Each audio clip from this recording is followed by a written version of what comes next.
Hello? Did you hear him? Yes, we heard him.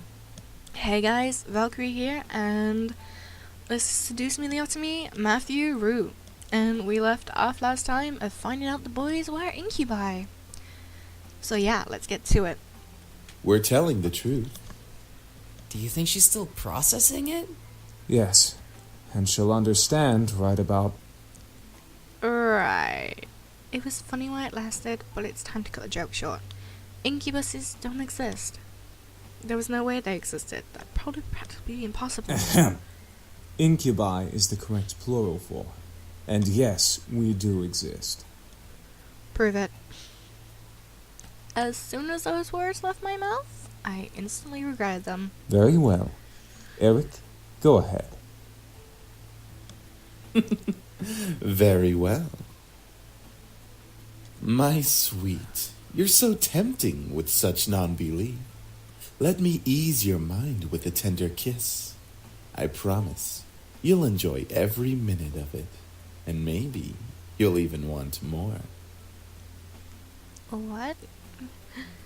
Once again, I was lost in a pool of calm and serenity. Staring into Eric's eyes, I felt waves of heat course through my chest and onto my face, painting my cheeks red in their wake.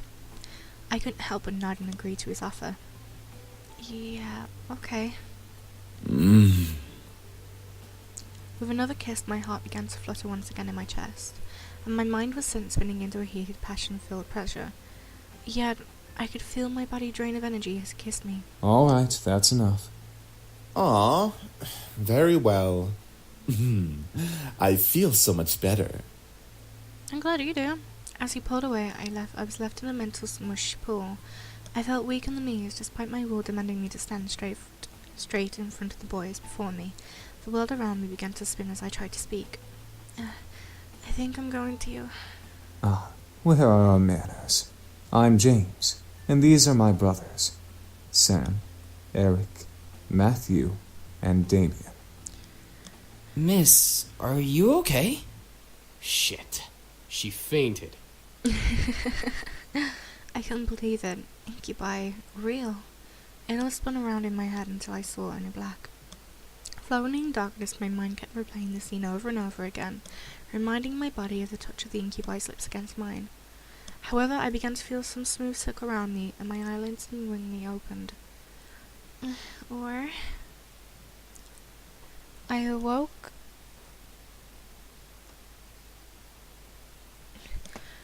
to find myself in an unfamiliar place. Where was Mom? Dad? I was pretty sure this wasn't my room. Oh wait, I lived at my grandfather's house now. Of course it'd be unfamiliar.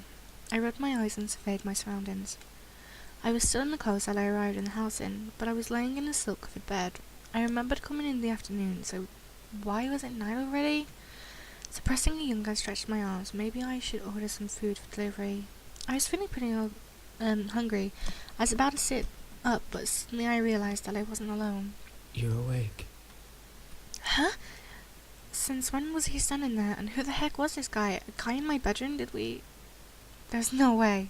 I'm sorry, I think I was saying my thoughts aloud. Why was I apologizing to a stranger who only said 2 words since I woke up?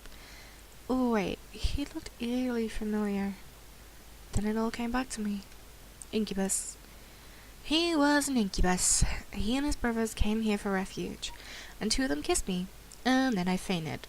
And that was how things came to this. Oh. He was leaning against the far wall, looking at me. My heart began to race as I thought of the endless list of possibilities this situation brought me.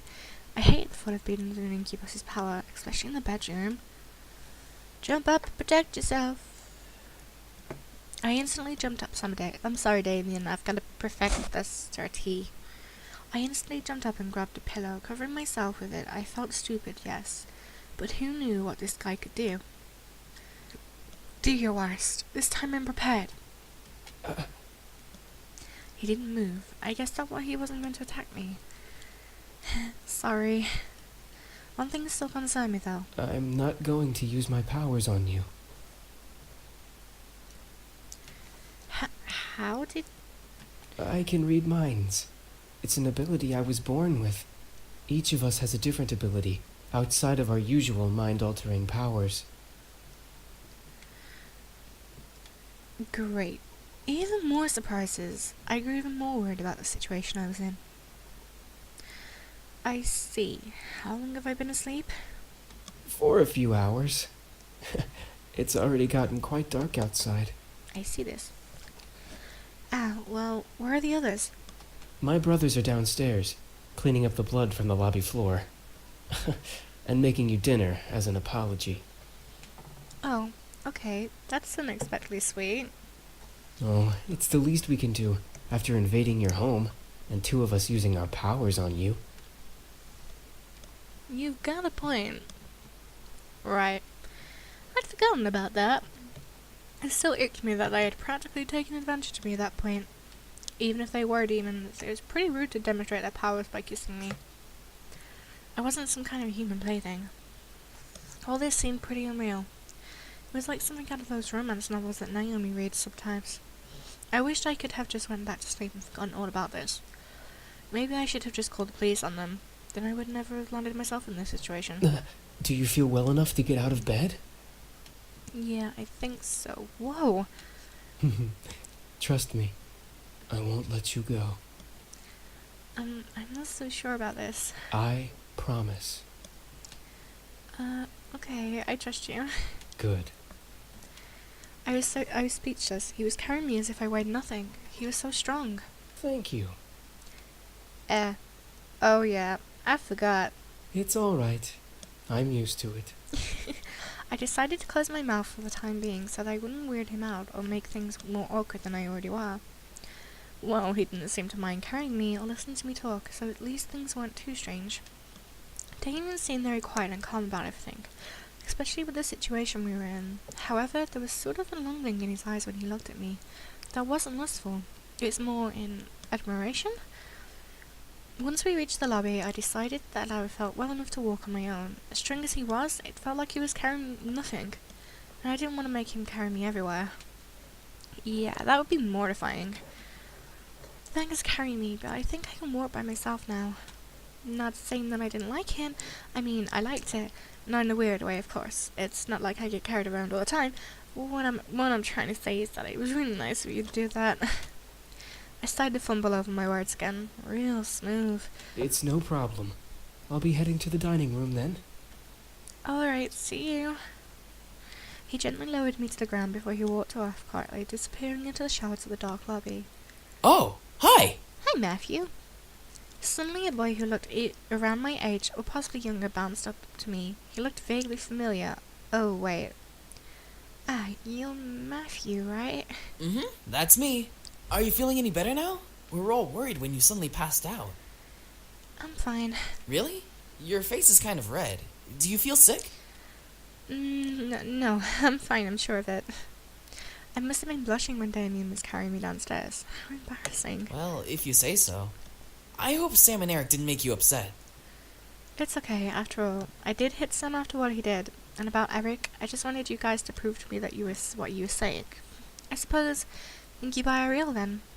I wondered how exactly I got myself into this mess. First my grandfather, then a fight with my father, blowing up at Lisa, and now this. I certainly had a knack for getting myself into sticky situations. Oh, I have an idea. He shoved his hands in his pockets with a cheery grin on his face. Wait for it. Wait for it. Is he trying to do a magic trick? Ta-da! Simon. This little demon bunny here, demon bunny, demon squirrel, whatever it is the whole reason Winter and Ren wanted me to do a Matthew route, just for Simon. What is that exactly? He smiled as if it's a wave off. When he opened his eyes and saw what he was holding, his face froze in shock. Wait a second. What did I just make? This is... When he produced from his pockets was a creepy-looking doll. Ah, what is that? I'm not sure. And he giggled. His face paled considerably and he dropped to the floor, scooting away from it frantically. Get it away from me! It might be possessed by a demon or something! But isn't he a demon himself? That's not what I wanted to make. I just wanted to surprise you with a stuffed animal or just something to cheer you up. That looks like it came straight out of a horror movie. He slumped his shoulders and looked down at his feet. Aw, it's okay. You don't have to look so dejected. I mean, it's certainly unique. I think I'll keep But it. it looks so creepy. It's the thought that counts, right? He wanted to cheer me up after all. I picked up the doll and looked at it closely. Sure, it looked pretty weird at first, but it could be cute if I looked at it from a certain angle. I gave him a small smile. Thanks. You're welcome. It's good to see you smiling, even though the thing I made still kind of creeps me out. Anyway, you should come with me to the dining room. We're almost finished with the food, and, well, I don't mean to brag, but we're pretty decent chefs. Sounds great. Lead the way. Something smells good. My stomach rumbled in agreement. I was starving. Oh, the girl's awake. Excuse you? I do have a name, you know. Should we really care? You're living in my house, so yes. Sam, I will roast that tongue for dinner if it doesn't stop flapping in that idiotic mouth of yours. Shh. Whatever. I apologize for his attitude. Oh, it's fine. Good. I hope you'll enjoy the meal we prepared for you. Meal? For a second, my mind didn't understand what James meant. Maybe it was the doll getting into my head or distracting me. Ah, that's right. Damien and Matthew mentioned that they were making me dinner as an apology. Oh, wait, you didn't have to. We insist. Besides, it's quite impossible to undo our cooking, even if you command us to. Alright, well, thank you.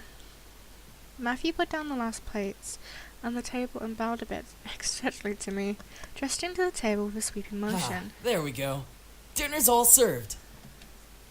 The table was filled with various foods from an elective selection of cuisines. One portion of the table was filled with elegantly plated Asian foods. Another was portioned with some yummy-looking desserts. And there were yet more plates and plates than I could ever possibly imagine. Whoa. That's a lot of food.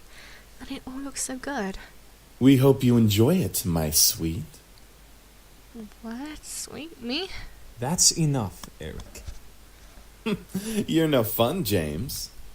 I don't need to be fun, Eric. Miss, please follow me. I didn't know what came over me, whether it was his politeness or maybe his power, but I couldn't help but take his offered arm. James seemed very calm and intelligent, but aside from that, there was something that set him apart from his brothers. Not to mention he didn't really seem to hold much appreciation for them. Miss, I have to ask, why do you live alone? Well, it's kind of a long story. I'm all ears if you wish to tell. Not right now, I'm sorry, James. It's fine. Maybe another time. Very well. Here's your seat, then. Let me get your chair for you, lovely lady. Oh, Eric was charming, and his smile pulled at my heart. The way he kept flirting with me definitely decided him as the charm of the demons. Yet there was a little distance in his eyes. By the way, I apologize for my behavior earlier.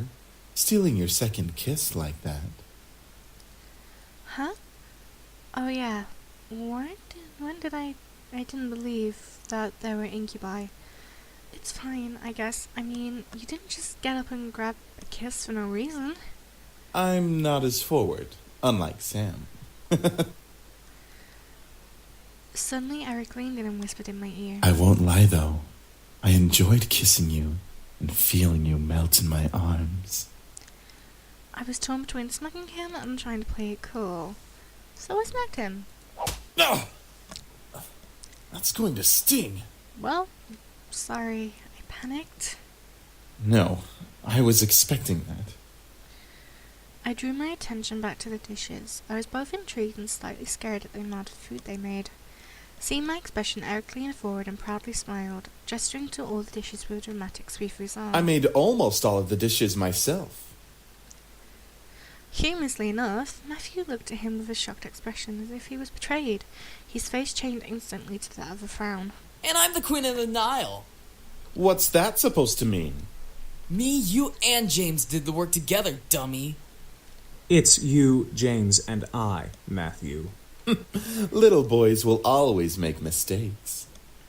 Matthew looked at James in disbelief, probably for siding with Eric, and he annoyingly shriveled back to Eric to confront him. I'm not a little boy. I'm barely a year younger than you. Well, you certainly don't act like it. I really couldn't help but laugh. Matthew seemed very much like a kid. He was adorable. However, I couldn't help feel like, in a way, he was much more mature than the others, especially Eric. Huh? Is something funny? No, it's nothing at all. Thank you for the meal, all of you. Oh. You're welcome, miss. Such a well-mannered young lady. Beautiful inside and out. Eric, knock it off. In agreement with Matthew, Sam cocked up his head and glared at Eric. Seriously, you're getting really annoying with that suck-up act. It was obvious that Sam was the bad boy of the group. He had his big tough act, and it was obvious he was physically stronger than the rest of the guys. But there was more to him than that. I'm just trying to be a gentleman. The young girl has already gone through so much. She deserves a good treatment. There's a difference between being a gentleman and being an obnoxious flirt. Schooled even by James. You're gonna need some cold water for that burn. By the way, I don't believe we caught your name even though you know each of us. I'm Vel. It's a pleasure to finally know your name. Yeah, that's a nice name. They were all comforted around me. Despite the awkward situation we were in, it was as if it was natural for them to be around humans. I guess that was just how Incubi worked. But I was still curious about one thing. Excuse me? At all once they all looked at me. I didn't know why, but having them all look at me made me feel kind of important. Like a queen or something. What is it, miss? I wanted to thank you for the food, but I still want to know why you all came here. I feel like I don't quite understand. Understand? Yeah, being told that a bunch of incubi randomly appear in your house is perfectly understandable. Oh, We were attacked. We came here to heal. What's so difficult to understand? Now you're just being rude, Sam. I'm just saying, how is that difficult to understand? Well, you see, we've been traveling around for quite some time now. Just recently we came into town, but we were jumped by this band of misfits. So, in order to escape and heal, we came here for shelter. Again, we apologize for the mess we made. It's fine, I guess. You're all better now, right? yup, all thanks to you. Huh? Me? You see, beautiful, we feed on sexual energy. But we don't just get it from kissing lovely ladies such as yourself. We can simply touch someone's hand to obtain sexual energy. Everyone carries sexual energy, you know. I was still in shock about their powers. It wasn't just kisses that gave them power, it was anything physical. No wonder I was out for a while. These incubi intrigued me, but at the same time I could almost hear a warning siren going off in my head. Is there anything else you wish to know?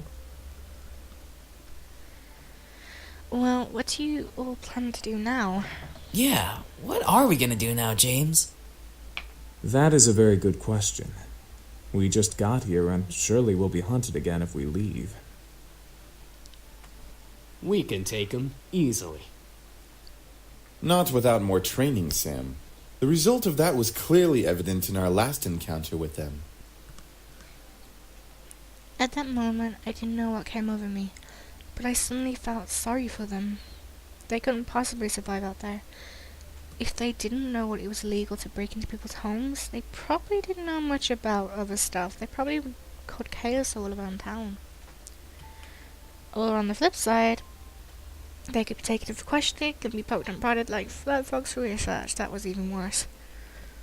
But most of all, they reminded me of Me, back then. I was standing alone.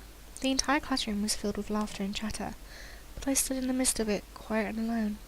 It was strange seeing the whole world pass in front of me with such vibrancy, all while I stood there. On the plus side, I wasn't engaged in any of the drama that might have arisen, like scribbling on someone's paper, revenge, or kicking someone too hard. It was kind of nice just standing back and watching things pass by and life go on. I'd long before convinced myself that I preferred being alone. I often said to myself in encouragement, yeah, I want to be alone. There's no one I like better than me, so I'm going to spend more time with myself. But there was a certain bitterness to that. Coupled with being alone made me just feel so sad. There was a difference between me being alone and lonely. I just didn't realise it at that moment.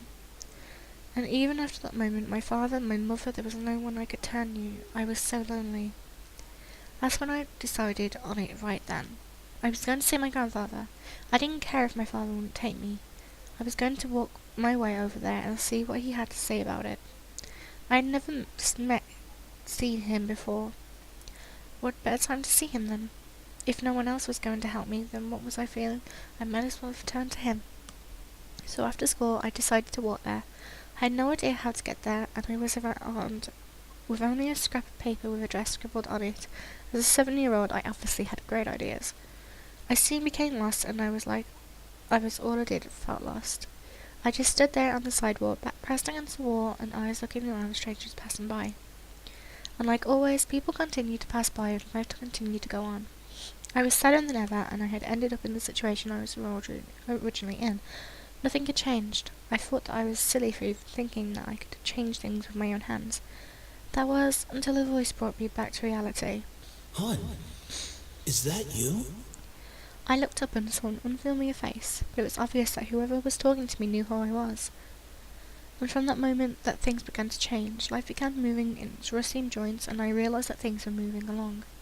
Suddenly I had become part of the crowd that moved like a blur past me. I was no longer someone who stood still and watched others hurry past me. Life had changed. I had changed. Because that very person who found me that day was my grandfather. I had the opportunities to help them, though would I? I wanted to, but I wasn't exactly sure it was the best idea. After all, 5 demons in a house wasn't exactly the living arrangement I had imagined when I first moved in. There was a matter of making sure no one found out about their powers. Thinking about them as leopards just made my stomach queasy. And even if they passed for humans, how would I explain having guys living in the house? Imagine if my friends came over. They would particularly think I was part of a harem or something. Oh god, imagine if my parents came over. I think my mom would faint. Who knows what Dad would do? I think he would have arrested them on the spot. Ugh, this was hard. Maybe I should have written a pros and cons list before actually having to make this decision. Don't worry too much about it. You have plenty of time to decide. Besides, you should do what makes you happy as well.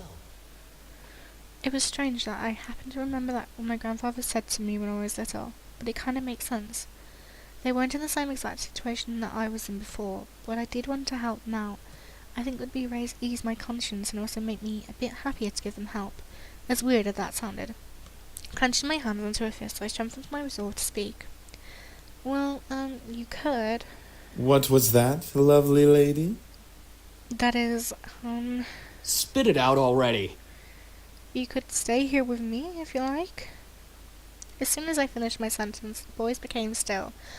I'm not sure what went through their heads at my words, but the silence in the air cut like a knife until I finally spoke up once more.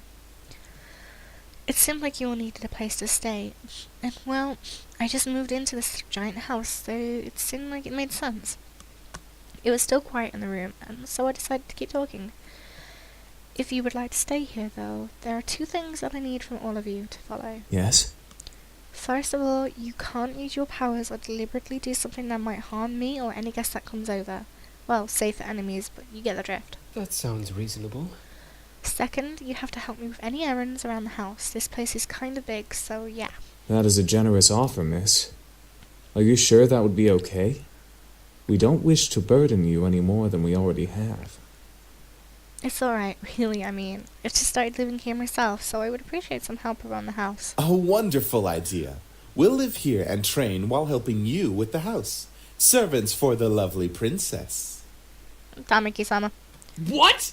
Are you serious? Shh, be quiet, Sam. I haven't slept in the bed for days. They all seem to like the idea except for some.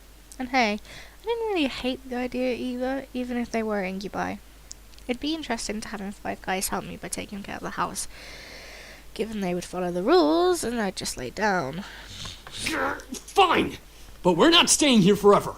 Only until we can beat up that group of punks. I think that is a reasonable time limit for our stay. Yes, this is awesome. Also beautiful, if you need a bedfellow. Somebody punch him. Eric, knock it off. I was happy that agreed. Maybe it was because I wasn't going to be lonely for a while. Maybe it was because they all needed help and wanted me to help fulfilled. I'd never be sure. So what are we waiting for? Let's celebrate and dig in. Finally, I'm starving. Instantly, Matthew and Sam began to sort themselves with food on the table. I noticed James' eye twitching in irritation, so I stifled an incoming laugh. Really, you two? You're both acting like pigs. Oh, let them have a little freedom, James. It's not like we've eaten recently either. I'm sure they've been starving. Still, that's no excuse for stuffing their faces like backyard swine. I almost couldn't hold it in. So I didn't.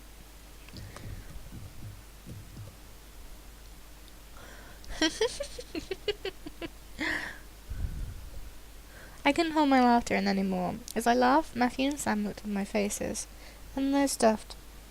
Is something funny? What are you laughing at? I stopped to catch my breath. I leaned over the table and took a few breaths before replying. You're both so funny. Both of their faces turned slightly pink before they looked away from me. Then they swallowed the food in their mouths. Shut up! We're not funny. We're hungry. Well, we're glad that we made you laugh. Shut up, Matthew! What? I'm just saying. See, James, it's entertainment for her. They were funny to me. At least they enjoyed the food. As I watched, I took a couple of pieces of my food for myself and placed them on my plate before eating as well. Eventually we all ate dinner together. It was strange eating with just guys, but they were enjoyable to be around. They made me feel like part of their family as well we ate together. However, our peace soon was disturbed. Huh? It's my mom. Excuse me. Hello? Hey, honey, how are you? I'm sorry I didn't get to see you off. Oh, hi, Mom. Everything's fine. I'm actually eating dinner right now. Oh, good, good. So there was food there. Well, your father wanted me to call and talk to you about having a house party tomorrow night to celebrate the new house and all. A house party? Tomorrow night? So soon? Your father insists. You know how he is with events. I knew exactly what she meant. He didn't like the long relaxed periods between important events, so it was slightly messed up. I was expected to act on the drop of a dime from moving ability the day after a funeral to my grandfather's house to now organising a party. I know. Well, since I don't exactly have you two here to help me arrange it, I'm going to need some time to prepare things. Oh, that's fine. I mean, Suzu and Naomi can help. I have work, and you know how your father is. I know. I have to do it all by myself. He won't help. I'm sure it'll be amazing, honey. I have faith in you. Thanks, Mom. All right, I gotta go. I love you, sweetie. Love you too, Mom. Great. Now how am I going to do this? Is something wrong? She has to organize a house party for her parents. Huh? How did you... Oh, right. Mind reading. But yeah, I gotta do it soon, or my parents will really be disappointed. I have to stay up and organize everything tonight. Hey, why don't we help you? That's what we're here for, right? I don't see why not. I can name a few reasons why we shouldn't. Sam? Back off. We'll take care of everything, miss. Just leave everything to us. That was surprising. I didn't think the boys would offer help right off the bat. I couldn't help but smile. I was actually rather thankful now that I let them stay. Now I didn't have to do everything alone, and I kept thinking about it. I couldn't help but yawn. And on that note, guys, I'm gonna end this video here. I hope you enjoyed this episode of Seduce Me, and I'll see you in the next video. Johnny!